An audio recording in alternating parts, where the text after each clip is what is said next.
दोस्तों नमस्कार। मैं आपका भूपेंद्र नारायण सिंह। माननीय गृह मंत्री श्री अमित शाह जी की एक बेहद खास खबर के साथ आप सबका आईएनसी टीवी पर स्वागत करता हूं। अपने अमित शाह जी कितने काबिल और गुणी व्यक्ति हैं, ये आपको अलग से बताने की बिल्कुल ही जरूरत नहीं है।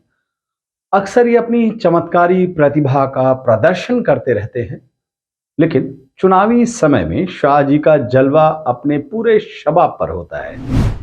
चुनाव जीतने के लिए ऐसे ऐसे नायाब आइडिया खोज के वो निकालते हैं कि विरोधी भी वाह वाह करने के लिए विवश हो जाते हैं। अब देखिए, कर्नाटक में चुनावी बयार की शुरुआत हुई है। बीजेपी के सब सामने सबसे बड़ी समस्या यह है कि चुनाव किस मुद्दे पर लड़ा जाए। कर्नाटक में उनके पास मुद्दा कोई नहीं है। राज्य में बीजेपी की सरकार, केंद्र में बीजेपी की सरकार, तो यहां मोदी जी की डबल इंजन सरकार वाला जुमला काम नहीं कर सकता है।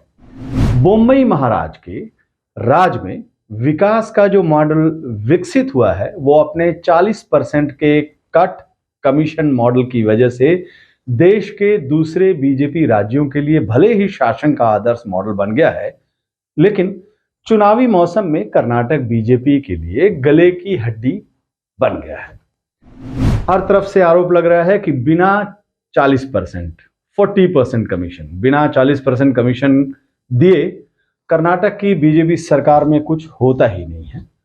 कायदे से लोगों को इस बात की शिकायत नहीं करनी चाहिए, उल्टे उन्हें एहसानमंद होना चाहिए कि 40% में ही काम हो जा रहा है, 60-70% नहीं देना पड़ रहा है। खैर, विषय से भटकाव हो रहा है। लौटते हैं अपने माननीय गृह मंत्री, देश के गृह मंत्री श्री अमित शाह जी की काबिलियत पर। शाह जी को बीजेपी ने कर्नाटक की चुनावी पिच पर ओपनिंग करने के लिए भेजा है। सियासी पिच पर पहुंचते ही श्री अमित शाह जी ने भारतीय जनता पार्टी के लिए जो चुनावी एजेंडा तय किया है उसे आप उनके बयान से समझ सकते हैं। और उनका बयान क्या है, हम आपको बताते हैं। उन्होंने कहा, एक तरफ प्रधानमंत्री नरेंद्र मोदी जी हैं जो अयोध्या, काशी, केदारनाथ और बद्रीनाथ का विकास करते हैं, दूसरी तरफ वे लोग हैं जो टीपू सुल्तान का महिमा मंडन किया करते हैं। अब कर्नाटक के लोगों को ही दोनों में से किसी एक को चुनना है। तारीफ कीजिए अमित शाह जी की, उनकी काबिलियत की भी तारीफ करिए।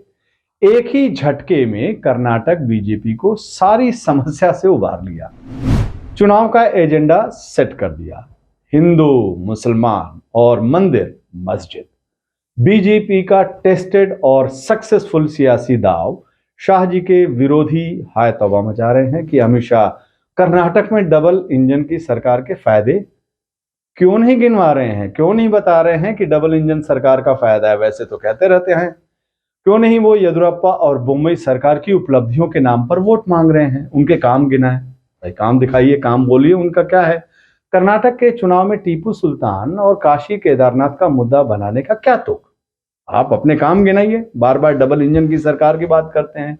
दोस्तों, अब इन सवालों का क्या जवाब होना चाहिए वो मेरी समझ से बाहर है। आप लोगों के ऊपर के सवालों का जवाब देना चाहें तो आईएनसी टीवी से आप संपर्क कर सकते हैं। नमस्कार।